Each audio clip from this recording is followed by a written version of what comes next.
Hi అండి, welcome to our Surya's food and beauty channel. నేను మీ Suryachandrika. Hello అండి, అందరూ ఎలా ఉన్నారు? బాగున్నారా? నేనైతే చాలా బాగున్నాను. మీ అందరూ కూడా బాగుండాలని మనస్ఫూర్తిగా కోరుకుంటున్నాను.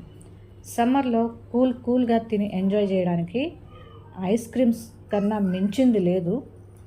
మరి ఈ ఐస్ క్రీమ్స్లో భాగంగా ఈరోజు నేను కస్టర్డ్ ఐస్ క్రీమ్తో మీ ముందుకు వచ్చానమాట.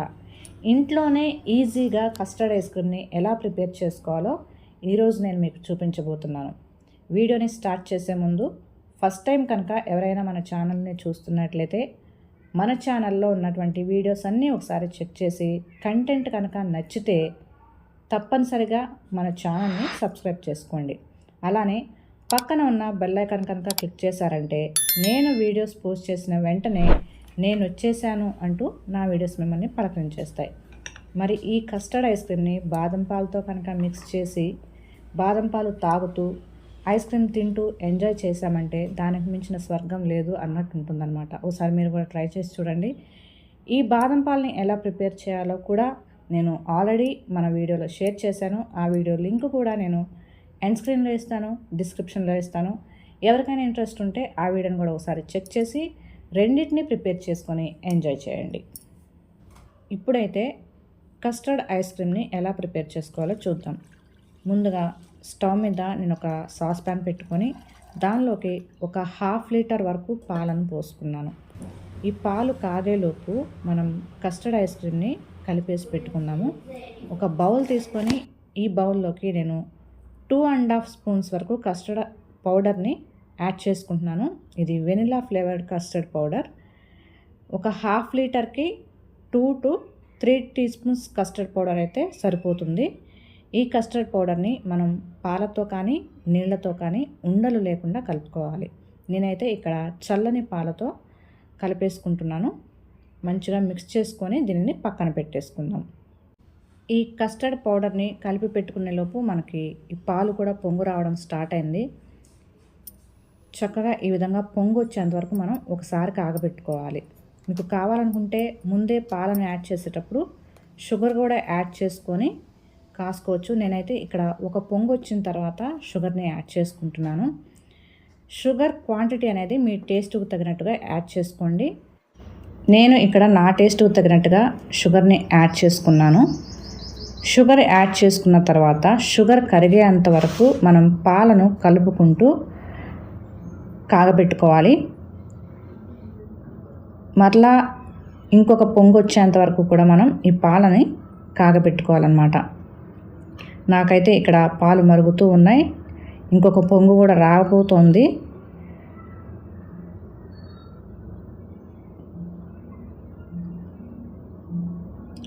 చూడండి, ఈ విధంగా పాలు మరొకసారి పొంగిన తర్వాత స్టవ్ని సిమ్లోకి అడ్జస్ట్ చేసుకొని మనం ముందుగానే కలిపి పెట్టుకున్నటువంటి కస్టర్డ్ పౌడర్ని మరొకసారి కలిపేసుకొని దాన్ని నిదానంగా పాలల్లోకి యాడ్ చేసుకుంటూ పాలను కలుపుకుంటూ ఉండాలి.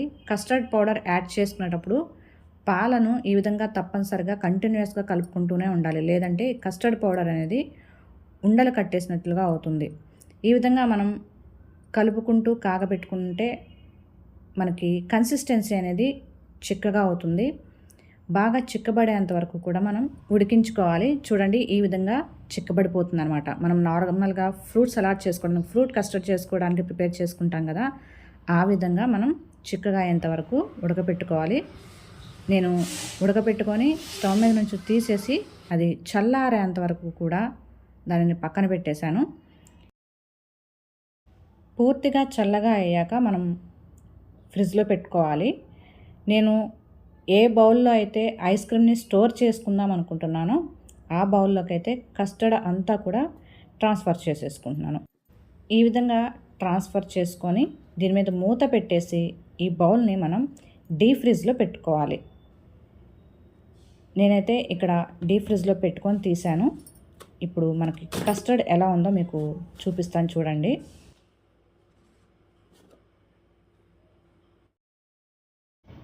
ఈ విధంగా కస్టర్డ్ సగం గడ్డగట్టేంత వరకు మనం డీప్ ఫ్రిడ్జ్లో పెట్టుకోవాలన్నమాట.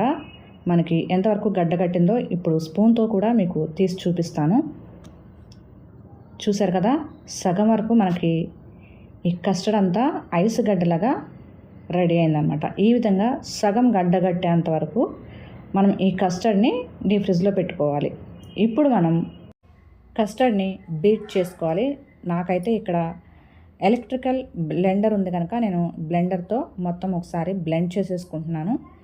అంటే ఈ ఐస్ గడ్డ అంతా కూడా మళ్ళీ నార్మల్గా అయిపోవాలన్నమాట, నార్మల్ కస్టర్డ్ లాగా అయిపోవాలి. ఆ విధంగా వచ్చేంత వరకు మనం ఒకసారి బ్లెండ్ చేసుకుంటే సరిపోతుంది. మీ దగ్గర కనుక ఎలక్ట్రికల్ బ్లెండర్ లేకపోతే జ్యూస్ జార్ ఉంటుంది కదా, ఆ జ్యూసర్ జార్లో కూడా వేసుకొని మీరు ఈ కస్టర్డ్ ఐస్ క్రీమ్ని ప్రిపేర్ చేసుకోవచ్చు. చూడండి, నాకైతే ఇక్కడ ఐస్ గడ్డలన్నీ కూడా కరిగిపోయింది. గడ్డంతా నార్మల్ కస్టర్డ్ ఎలా ఉంటుందో మళ్ళీ ఆ విధంగా అయితే వచ్చేసింది. ఇప్పుడు నేను దీనిలోకి ఫ్రెష్ క్రీమ్ని అయితే యాడ్ చేసుకుంటున్నాను. ఒక బౌల్ వరకు ఫ్రెష్ క్రీమ్ని యాడ్ చేసుకుంటున్నాను.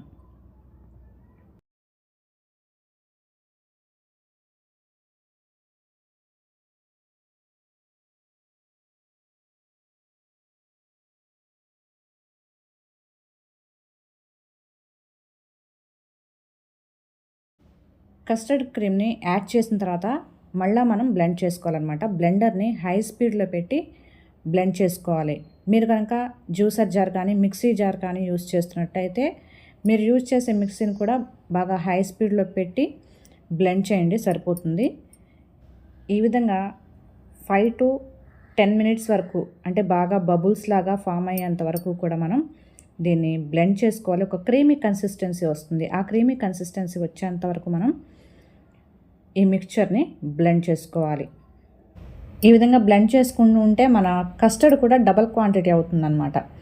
మీరు గమనించే ఉంటారు, ఇందాక మనం తీసుకున్న కస్టర్డ్కి ఇప్పుడు మన బౌల్లో ఉన్నటువంటి కస్టర్డ్కి చేంజ్ గమనించుంటారు. లిటిల్ బిట్ కలర్ కూడా లైట్గా అయింది, అలానే క్వాంటిటీ కూడా ఎక్కువైంది. చూస్తున్నారు కదా, ఈ విధంగా క్రీమీ కన్సిస్టెన్సీ వచ్చేంత వరకు మనం బ్లెండ్ చేసుకోవాలి. ఇప్పుడు ఈ బ్లెండర్ని పక్కన పెట్టేసుకొని నేను ఈ సైడ్స్కి ఉన్నటువంటి ఈ క్రీమ్ అంతా కూడా నీట్గా క్లీన్ చేసేసుకొని, అంటే బౌల్లో ఇలా సైడ్స్ ఎడ్జెస్ ఉన్నదంతా కూడా తీసేసుకొని నేను దీన్ని ఫ్రిడ్జ్లో స్టోర్ చేసేసుకుంటాను.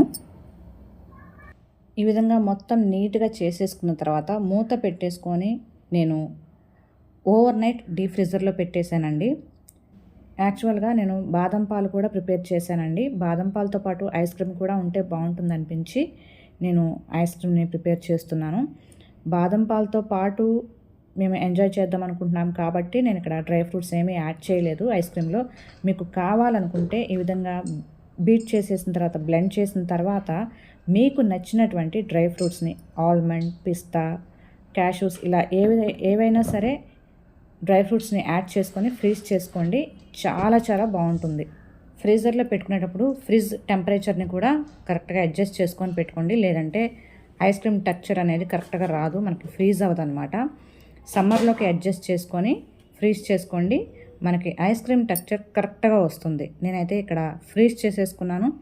నెక్స్ట్ డే ఐస్ క్రీమ్ని చూపిస్తున్నాను. నాకు ఆల్రెడీ అది ఫ్రీజ్ అయిందా లేదా అని చెక్ చేయడానికి జస్ట్ నేను అలా వేళ్ళు పెట్టాను, అందుకే అట్లా నా వేళ్ళ మార్క్స్ అయితే ఐస్ క్రీమ్లో పడినాయి. ఇప్పుడు ఈ ఐస్ క్రీమ్ని స్కూప్ చేసి చూపిస్తాను. ఎంత నీట్గా వస్తుందో ఐస్ క్రీమ్ మీరే చూడండి. చూడడానికి క్రీమీగా ఉండడమే కాదు, టేస్ట్ కూడా అదిరిపోయింది. ఆల్రెడీ మేము టేస్ట్ చేశాకే ఈ వీడియోని నేను మీకు పోస్ట్ చేస్తున్నాను. చూడండి, ఇక్కడ మనకి ఎంత నీట్గా స్కూప్ అయిందో చూసారా. ఐస్ క్రీమ్ని స్కూప్ చేసుకోవడానికి కూడా మనకి స్కూపర్స్ అవసరం లేదు. ఇంట్లో ఉన్నటువంటి ఇలా చిన్నగా గుంటగా ఉన్నటువంటి గరిటెలు ఏవైనా సరే మనం యూస్ చేసుకొని మంచిగా స్కూప్ చేసుకోవచ్చు. ఈ విధంగా స్కూప్ చేసుకునేటప్పుడు మధ్య మధ్యలో మనం స్కూప్ చేసుకునేటటువంటి గరిటెను వాటర్లో ముంచుకొని ఇలా స్కూప్ చేసుకుంటే మనకి ఐస్ క్రీమ్ అనేది నీట్గా వస్తుంది. చూసారు కదా ఎంత ఈజీగా మనం ఇంట్లోనే కస్టర్డ్ ఐస్ క్రీమ్ని ప్రిపేర్ చేసుకున్నామో. చాలా చాలా టేస్టీగా ఉంటుందండి. ఒకసారి మీరు కూడా ట్రై చేసి చూడండి. ఈ వీడియో కనుక మీకు నచ్చితే లైక్ చేయండి, అలానే మీ ఫ్రెండ్స్ అండ్ ఫ్యామిలీ మెంబర్స్కి కూడా షేర్ చేసి మన ఛానల్ని సబ్స్క్రైబ్ చేసుకోండి. Thank you for watching. Keep smiling and be healthy. ఎప్పుడూ నవ్వుతూ ఆరోగ్యంగా ఉండండి. తప్పనిసరిగా ఈ బాదాం మిల్క్తో పాటు ఐస్ క్రీమ్ని అయితే ఎంజాయ్ చేసి టేస్ట్ ఎలా ఉందో నాకు కామెంట్ సెక్షన్లో కామెంట్ చేయండి. Bye bye.